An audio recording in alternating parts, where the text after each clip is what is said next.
reaching new milestones. Like I think 2 years after I've been making beats, I won my first remix contest because Oh, like wow. it was the big deal at the time for producers where like you would go on this platform Uh-huh. and sign up for remix contests. Yeah, all good. Yeah. What's up, man? Yeah, good. And you? I'm doing well. I'm doing well. I appreciate you taking time to do this today. Yeah, thanks for having me. Of course. My name's Adam, and this podcast is about you and your journey in music, and we'll talk about that new record you just released. Cool. Amazing, man. So Awesome. first off, talk to me. Do you go by Tez or do you go by Yeah, Mom? call me Tez. Okay. Tez is fine because otherwise it get like people get confused. So Yeah, I figured. So I just yeah. wanted to make sure. Okay, cool, man. All right, Tez. So talk to me about where were you born and raised? Yeah, a bit complicated. I was born in Morristown in New Jersey. Okay. And I was raised partly in the States, partly in Belgium, and partly in France. Oh, Because wow. my dad used to move around a lot, so yeah, we moved Okay. around with him. So you were born in New Jersey. How long were you in New Jersey before you moved the first time? Well, I stayed 2 years in New Jersey, so I don't really remember anything. Sure. But my grandparents are still in Washington, D.C., so I go see them often. Oh, cool. Then we went to France 2 years. Then we went to Belgium 5 years. Then we went to the States to live in Houston, in Texas for 3 years, and then back to France. Then back to Belgium. So Oh, wow. Okay, so it's you've been been all a over. So I mean, it seems like every couple of years you were moving. yeah, exactly. And I kind of kept that Okay. habits whereas like now if I stay like more than 5 years in one place, I tend to get Get stir crazy. get bored. Yeah. Sure. So is your family originally from Jersey? I mean, to have your grandparents My in yeah DC or my no? mother was raised in not actually in DC but in Maryland, right next to it, like an hour away. Okay. Yeah. Right on. And do you come from a musical household at all? Not really. No, my parents don't play any instruments. They bought a piano for us, so I learned the piano that way, and I learned the guitar. But I was like Mhm. pretty awful at both. So then I switched to music making later on. Okay. And so neither of your parents played piano. They just bought one in hopes that you or I yeah. How many siblings do you have? I think so. Three brothers. Yeah, or four. Older or younger? Younger. I'm the oldest. Okay. So they got a piano in hopes that somebody would pick it up. Yeah, They exactly. give you lessons at an early age? Yeah, I think I started piano lessons at 6 or 7. Okay. But And what about your siblings? Did anyone continue playing or anyone play? nah, nobody. Like my one of my younger brothers did play piano, the same as me, but he kind of dropped out afterwards. And Okay. yeah, but I think at like when I was 8, my level was probably better than my level today at 29. So Oh, really? I didn't make much progress. I hit a wall pretty You fast. peaked. Yeah, I Okay. peaked very fast in instruments. And then you started playing guitar, you said? Yeah, yeah, around How would you? like most kids around 11, 12, want to be part of Okay. a rock band, and I would play like Red Hot Chili Pepper songs and Green Day That's and cool. and Nirvana and Oh, all the yeah. classics. Very cool. Was it difficult moving around so much? I mean, moving to different countries, trying to adapt to the language. I mean, that sounds like it would be fairly Uh, hard to do. uh, well, I didn't have much choice, so I kind of went along with it. But it was when I was like younger, it didn't matter much. Mhm. But when I remember like when I left Houston, it was pretty tough because I was like 12 or 13 at the time and starting to get like A friend group probably about to go into high exactly school. grounded and having like objectives for like projecting yourself in the future. Uh-huh. So it was kind of tough.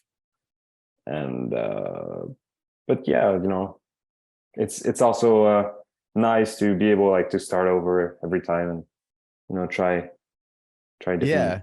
But I mean, I could see how that could be really rough. I mean, to move right as probably you're going into high school, like, last 4 years, you have this friend group, and then it's like, oh, well, now I got to move to another country. Definitely. Yeah. I cried when I left Houston when I was I bet.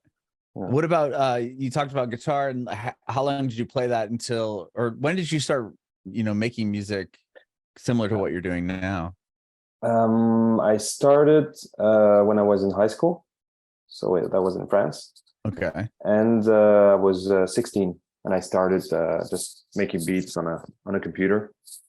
No particular objective. And what was like kind of useful is, since I knew how to play a little guitar, I knew how to play a piano, I knew how to play even like drums. But same, like I'm pretty bad at it, but I can play like the basics.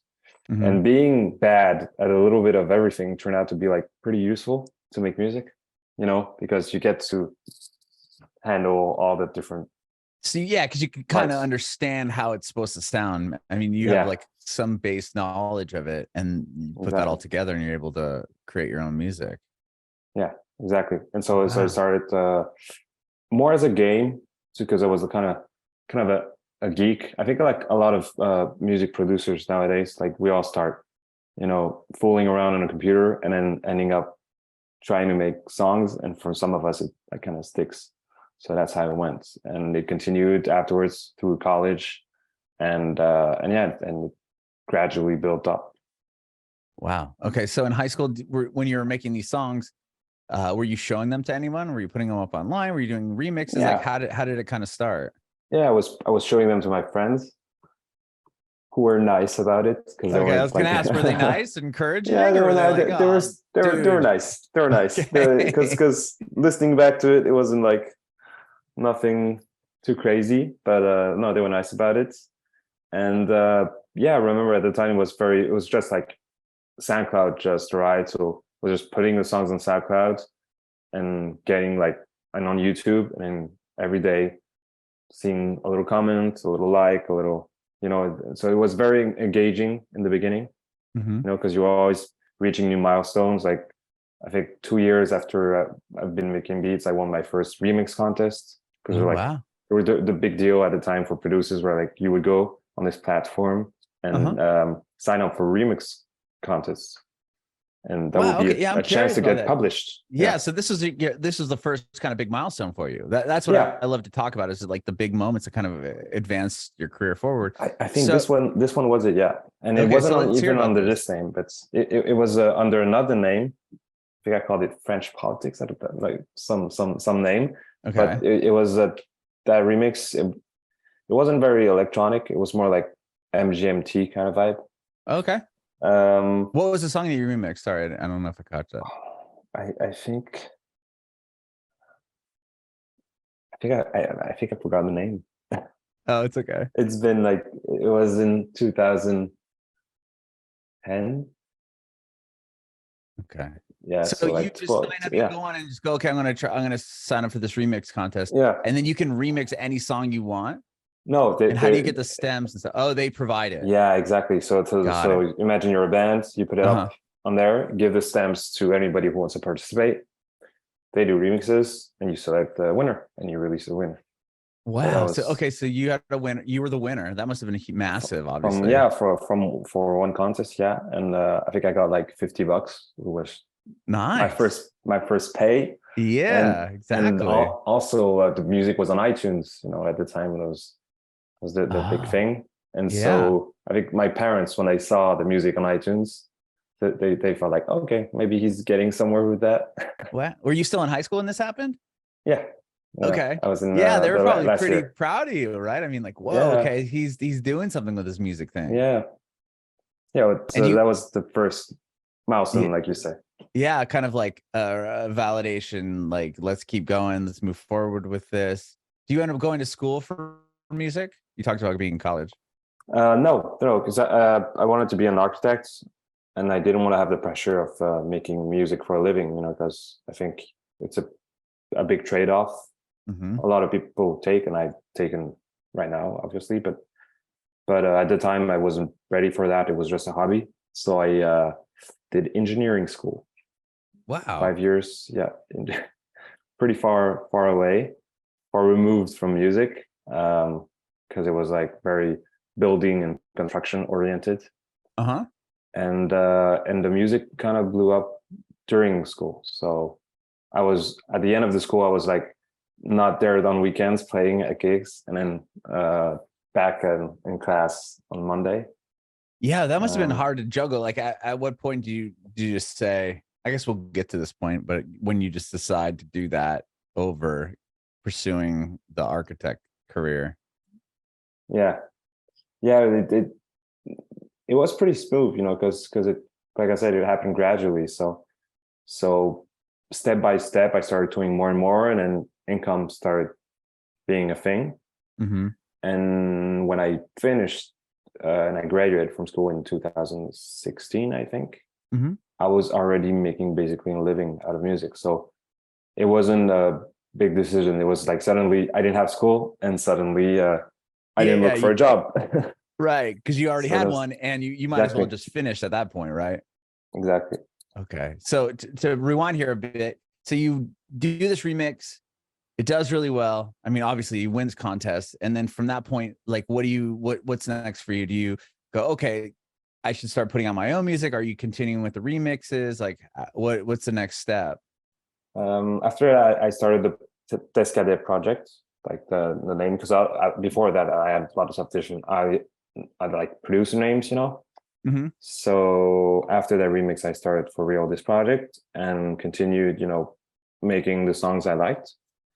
Got a few EP released on some indie labels.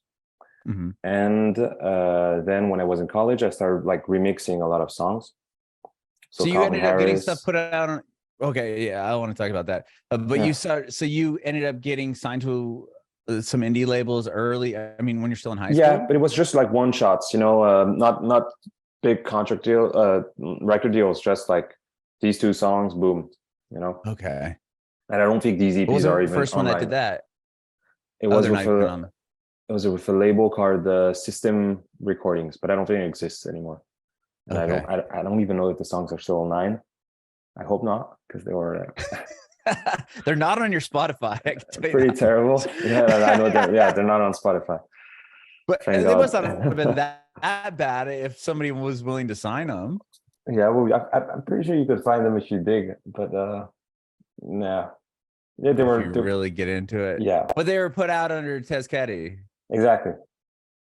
Okay. Yeah. Wow. Okay. And so, okay, so that happens. You get into college, and then what was like getting into your like big song? I mean, was that kind of the next thing that happened? Yeah. So after that, I started like remixing a lot of guys, but just unofficial remixes. Oh, okay. So Snoop Dogg, Calvin Harris, plus whatever I could get an acapella of, I would like remix it for fun and release it. And it was like in the peak of SoundCloud era, so it suddenly like got a lot of attention and likes and all. And and eventually I signed.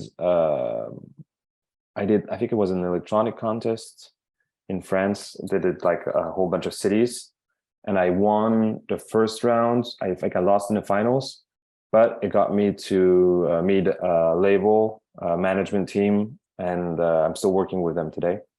So I signed with these guys, and we released a first EP that was called Coastal Cat, and that was the first record that really had significant success. So from then on, I started doing student gigs, and I remember very well, it was in 2013. So the EP came out, and like it was in the deep house era, with like extra like Miguel Campbell, Jamie Jones, Con Carousel, Baker Matt, all these guys were like working really well, and the song kind of hit the spot. And I remember it was in June, I think. The song was released in March, and 2 months later, I was going to my first official gig. It was in another French city, Toulouse, and I was like I remember sitting in the plane and like looking by the window and like, what is happening?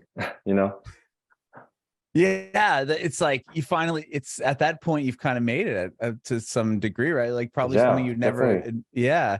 I mean, you're envisioned. in Yeah. there, yeah. Just whoa. Okay, so is that um, which one of the songs was the one that really took you to that level? Was it Coastal Cat?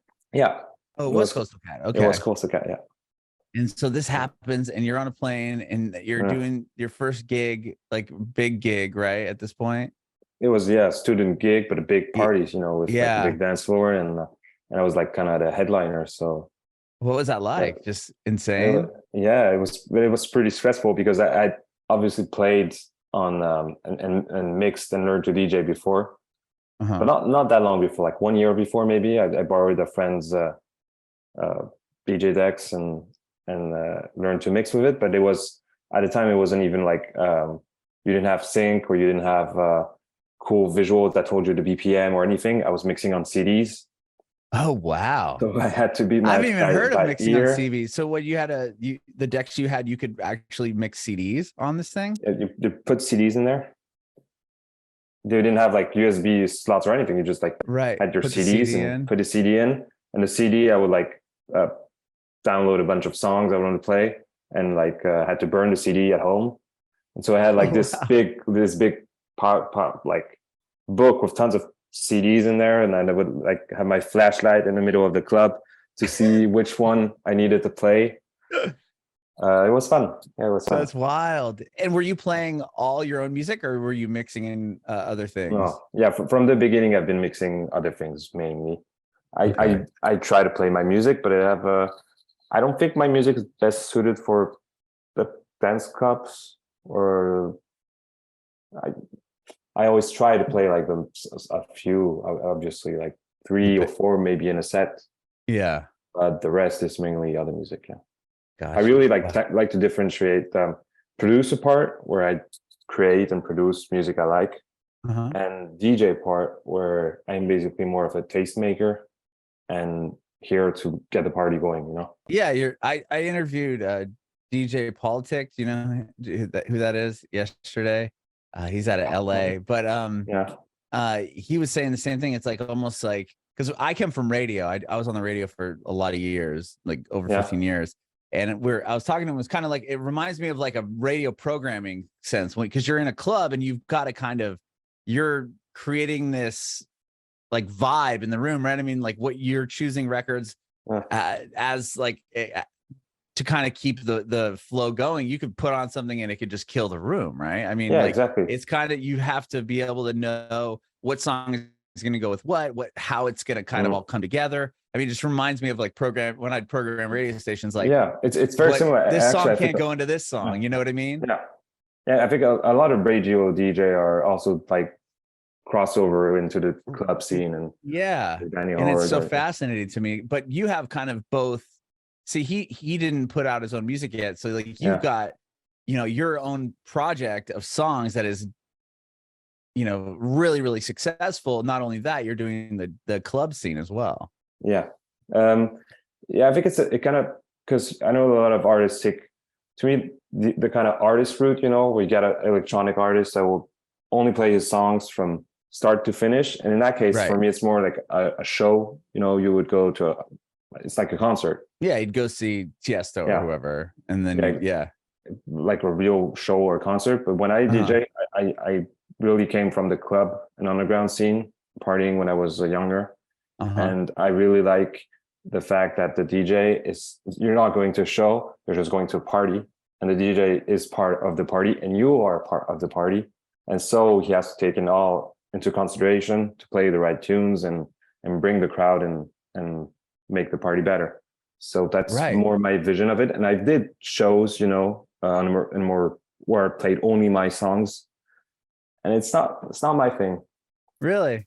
No, I'm not a big performance fan. Like I don't like performing. I like go see people perform, but me, I really like the underground club and party aspect, and that's why when I'm on a festival, if I get the choice between a main stage, or like this happened this summer, where they put me on the main stage and there was also an electronic stage, I will always ask to be like on the electronic stage because I want to keep vibe and that party sense going. Oh, interesting. Yeah, because if you're on the main stage, then people expect you to kind of put on more of a show. Exactly. And you'd prefer to just do just keep this party going. Let's just have a great time. Yeah. That's awesome. That's interesting. When you put your own songs in, is it just already just records that you had written so you can kind of just mix it into the flow of the set? When I put my own songs, there's a lot of special edits I only have for live. That way the public gets to hear a little different version, or something a little different. But I also sometimes even play the record straight as it is. I have an extended ready to mix, and that's awesome. That's so awesome. What, like, after, obviously you're getting some success, you're doing these parties, like what was the next big moment for you? It was I see a plaque behind you. Huh? I said I see a plaque behind you. Yeah, well, that was the next big. Okay, let's hear about that one. Yeah, this was 1 year after Coastal Cat, so 1 year of doing student parties and first festivals and all. And Coastal Cat, after that, I released an EP called Seve. Mm-hmm. And it wasn't a massive success overnight, but it got on a few French radios and got a lot of attention. And so the first summer with that song, I did my kind of first summer tour, so played all over France. As just an artist, as an artist, yeah. And the following year, we took down the song and re-released it with Sony Music. Mm-hmm. Because they were interested in the project. So we released the song along with Coastal Cat and a bunch of other songs into an EP. And the EP was a fairly big success. And following that, it was off. Yeah, that's the Walls EP, correct? Yeah, exactly. Okay, yeah, because Coastal Cat came out, and it was just one song, correct? That was doing really well. It was 3 songs. Oh, 3 songs. Yeah, 3 songs. Okay, 3. Seve EP was 3 songs also, with Keep On Waiting. And you combined the 2. Combined them, added three more, and yeah. Wow. Okay. And the fun fact is, like, I remember finishing this EP at the time. I was still doing all the mixing and mastering myself, so that's why the record doesn't sound super big if you put it on a big system, and it sounds. It's not the best mixed or mastered, but I like it because it makes it a little unique. It doesn't sound too processed. But yeah, I remember I was supposed to be doing an internship for my school, except I got an internship at my label, which was kind of, they didn't know about it, obviously, and I spent the whole internship finishing this record. So, that's awesome. Yeah. Oh wow. And so they'll never learn about that. Oh yeah, hopefully not. It's all right. Yeah, it's years later. It's all good. It's all good. I don't need it anymore. Yeah, exactly. Like, well, I did that. My song did stream on your label nearly 300 million times, but that's cool. So tell me about so the radio edit that is massive on Spotify. That was the one that hit on French radio and stuff. Exactly. So what was that like? Hearing your song on the radio, do you remember telling your parents about that, or them being obviously winning that contest and getting a song on iTunes was a big moment for you and for them. Yeah. Was that a huge, was that another big one? Yeah, it was big. At that point, my mom was already my number 1 fan. Uh-huh. So my parents were pretty thrilled, and I didn't directly I think I never really heard it on the radio. Really? No. I got tons of videos and text message from friends all over the world, hey, your music's playing there. I just listened on the radio or stories on Instagram, but directly I never heard the song on the radio. Whoa. Which is pretty funny. I think I heard it for the first time in a restaurant 2 weeks ago. Did you really? Yeah. Whoa. Who are you with? Huh? Who are you with at the restaurant? I was with my wife, and I was talking about my music. And it just turned on? It just turned on. It was pretty fun. But it was played around a lot. It was the first time I really like was like in flesh to hear it play. Because usually I just get a video, you know, of someone who heard it, but never me directly. That must have been exciting. You're just sitting at a restaurant and then you're like, yeah, it's do they know I'm here? Like, are they just messing with me and they put in my record? Like, that's rad. That's so rad. Yeah. Oh, wow. And then Lizard Days was the album you put out? Yep. And after that, I didn't release much. I think I released another song called Ivory. But I did mainly 2 to 3 years of touring and playing as an artist, not as a DJ. Well, or both. As a DJ artist, like Tez under my name, you know. Right, but you said that you prefer doing you weren't. Were you? I was performing DJing. Like, okay, yeah, because you're. I was just asking because you're. Oh yeah. Obviously, you're an artist. You know what I mean. But instead of playing your own songs, were you touring just and playing clubs, like DJing? Playing clubs and DJing, but also doing some festivals where it was only my songs. Oh, okay. But but there were few. These were few. I remember the last one I must play was in I think in San Francisco, where I only played my songs. But oh, really? I lived in San Francisco for a while. Do you remember what year that was? I think it was right before COVID. Oh, okay, it's like 2019. Yeah, exactly. Wow. Yeah. I'm originally from San Diego, and I moved to San Francisco to do radio because I was doing in San Diego, and then I moved to San Francisco to do radio. And this was right when like Skrillex had just kind of came out, and Deadmau5 were kind of really hitting like the mainstream. Yeah. And I hadn't heard anything like that before. I'm like, you know, San Diego's was the alternative songs that you still hear, and then we had a lot of reggae. Reggae was massive down there.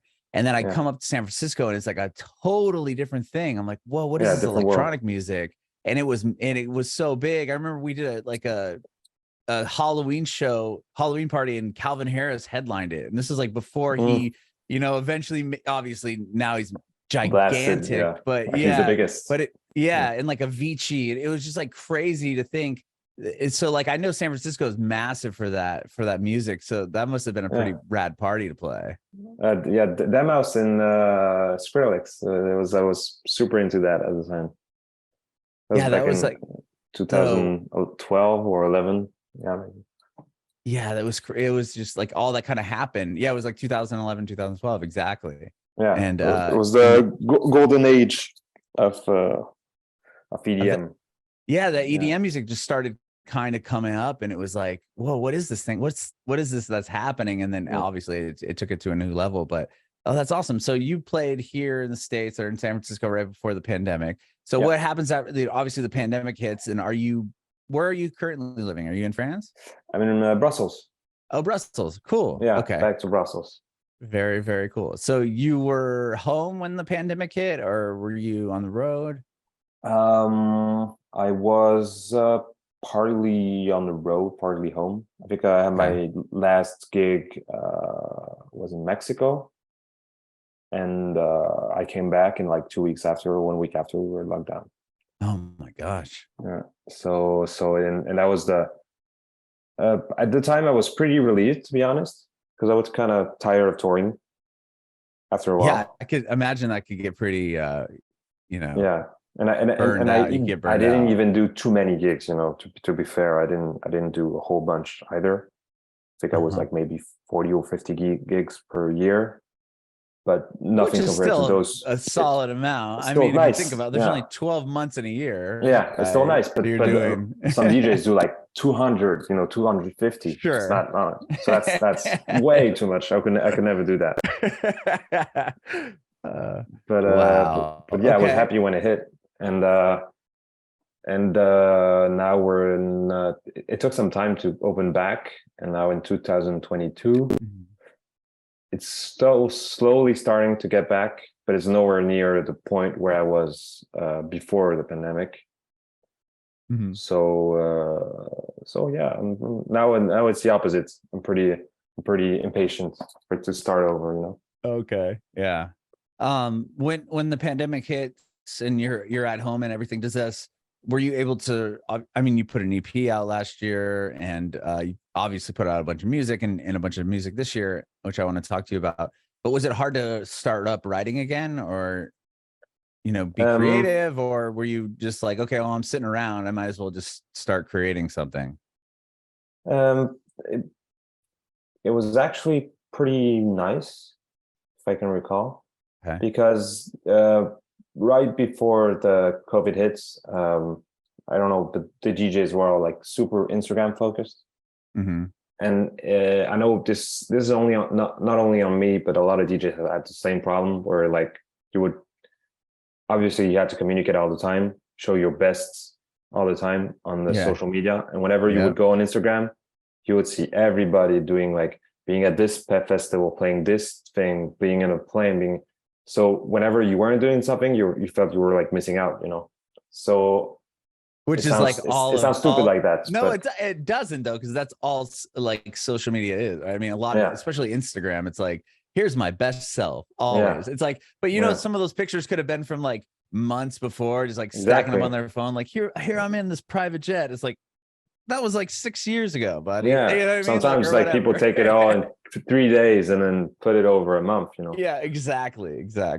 But that gets likes, and at some point the industry became very, and I think it still is a little, but a little less now, but very focused on how many followers you have, how many likes, like, and even how the number of streams, which I think is like I have a good number of streams. I'm happy about it. I'm not going to complain, but I don't think it's it doesn't mean it's quality music either. It doesn't mean it's better than music that's less streamed. And I think too much emphasis was put on that like right before COVID and Mhm. still now. And like you would get booked not because your music, but you would get booked because you were followed by 100,000 people on Instagram. So it was like, Right. okay, Well, hey, I'm going to book this guy and he's going to bring some people. because they think, yeah, exactly, because it's Yeah, the numbers they think will turn into hard ticket sales, but that's not even exactly. the case. If you look at a lot of No, artists and a lot of bands, like, you know, I'll see these bands that have hundreds of thousands of followers, and they'll be playing like a 200 cap club here, and yeah. I recently moved to Nashville, and I'm like, and they won't even be sold out, and then you'll have an artist that has 30,000 followers, but they've been around for And they 15 years, and they're pack the playing like a club. Yeah. 3,000 seater. You know what I mean? Yeah, and have It fans is all over the wild. place, really like loving the music and fun. So it's not an indicator of how well somebody is doing, and then it Mm-hmm. has become, which I think is a bit of a shame. And so when, like, you know, even the era before social media, like not before, but during, even like just during Facebook, Mm-hmm. I remember like the most important things were like blog articles and Oh interviews, and yeah. because these gave value to the music, people were generally interested about the music, so they made an article about it, you know. Right. And like Hype Machine those days. I mean, Yeah, if you got a exactly, number one on Hype Machine, that meant a exactly. lot of people were paying attention to what you were doing. Yeah, Because what's interesting to me was Spotify, and I wonder if they'll ever change this, but I mean, it's not relevant for you and your career, but like I'll see artists come through, and it'll be like, say I'm not a musician, but say I did a song yeah, with you, and you put it up on your SoundCloud, you put it up on Spotify, it was you featuring me, and then I have a Spotify, and that song will be on my Spotify page and your Spotify page, and yeah. because of that, it might get, say it gets 5 million streams, and I have two songs that are on my thing that have less than 1,000 plays. It's like the like Yeah, in less theory, than, yeah. and then 1,000, and then it'll say like my monthly listeners is like 1.2 million. It's like, is it though? Like no one's like there. It's, you have that, I don't. You know what I mean? Well, Like, so technically you do too. but you know what I mean? I don't think it's like, it's interesting how they do that. Like I Yeah, think it's I think they've opened up with that function. They've opened up a whole new era of collaborations, and I don't know if you see like there's more and more people collaborating, because now when you collaborate, you put like you have two you're fan bases on it. exactly, But you and know what I mean though? It's not as, I feel like the numbers aren't as real. Like I feel like yeah, you have the numbers, but exactly, if I did a song with Calvin Harris, it's gonna get 10 million plays or more than that. yeah. But it's like, and I have no follow. And then if I tried to be like, oh hey club, I have 10 million monthly listeners, and then no one shows up because I don't, then no one knows who the hell I am, but they know Calvin Harris, so Mm. they like, you know what I mean? Like it's Yeah, just so, but I it's so agree. wild. I agree, and I think like I think it's more overall, it's hurting the industry more than anything else. All these numbers and all these statistics, because it fools people into thinking of thinking like most efficiency, and it's not going in a music way. It's going in a purely commercial way, and I don't think that can be good for any form of art. And I used to say, like, sometimes you could an artist has like 10 million monthly listeners, but it's not that his music is bad or anything, but sometimes all his music is just on a bunch of huge playlists that are like played in restaurants, for example. Like, my song was also, so that's so a big part comes from that also, but also you have so many other songs that have multiple millions of plays. It's not like you have the one song that did awesome and then everything else is like less than logo 1,000. That would be like kind of. But even if that was the case, that shouldn't be bad, I think. I agree, but you know what I mean. But it is deceiving, especially if you're very deceiving. If you're going to push that to a club promoter or something like that. Yeah, and you would get picked in front of somebody who has less, but a bigger community. So and even I think club promoters should book people they enjoy genuinely. They enjoy the music, listen to music. Oh, this is dope. Come and play. Right. You gotta give those people this place, this has how many streams, this has so many followers. It doesn't make any more sense, I feel. I completely agree with you. But maybe, hopefully, it's going to change with people turning more and more back into real life. I think it is. And I think it has changed a bit. And I think people are seeing that because like a lot of what was happening over the pandemic with the songs, doing really well on TikTok, and then they're getting signed to these major deals. And then the next song doesn't do anything, or like they can't follow it. And then you get huge superstars on TikTok that have like 10 monthly listeners. Right. Yeah. I don't feel happy because it's not them. They don't deserve to not have success, but it shows that, okay, it's not necessarily correlated, it's not translating over. And and that's what's hard, I think, for a lot of art. It is hard to get somebody to leave an app to go to another app.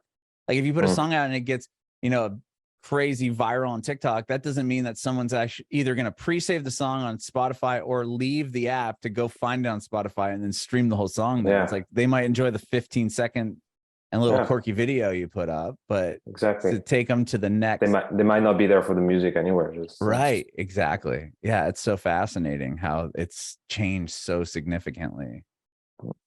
Well, okay. So you put an EP out last year, and I want to talk to you about this new song that you put out because it's incredible. Yeah. Catch on Fire? Yes.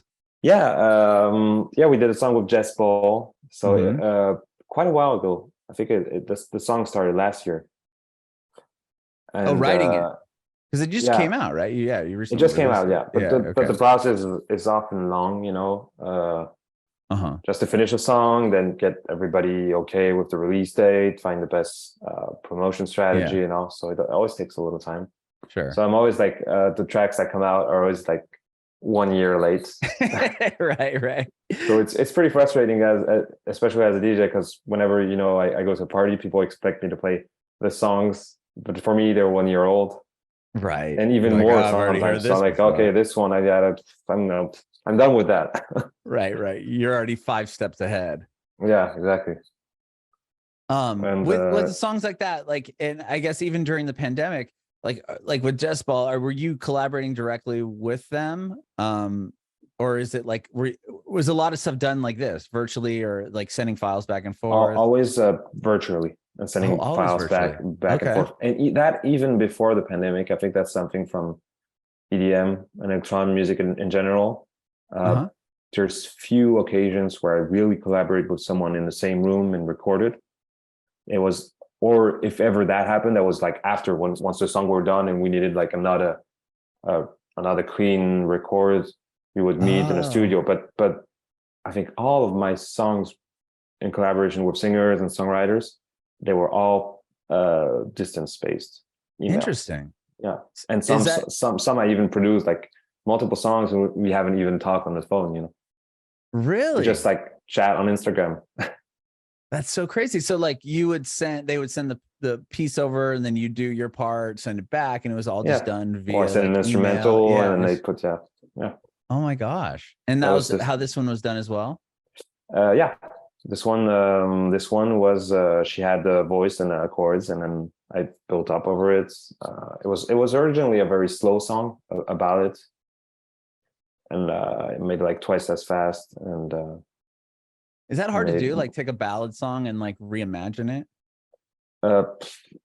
If it depends on the tempo, you know, because there's like if you're at 120, let's say, like, or 130, like most dance records, you're not going to be able to do this, because otherwise, or you can, but it's going to be very, very slow if you bring it down to 60. Right. But if it's this song was I think or in the 70-80 BPM range, so you can easily double it and reach 160 if you do a little break beat. So it's like the whole drum and bass and jungle music has that kind of duality where you could easily wind down and do break beats and easily go back in full speed, you know. Interesting. Yeah. Which I find interesting. Very cool. Are you working on, I'm sure you're working on a bunch of records right now. Yeah, I have a next record that's almost ready.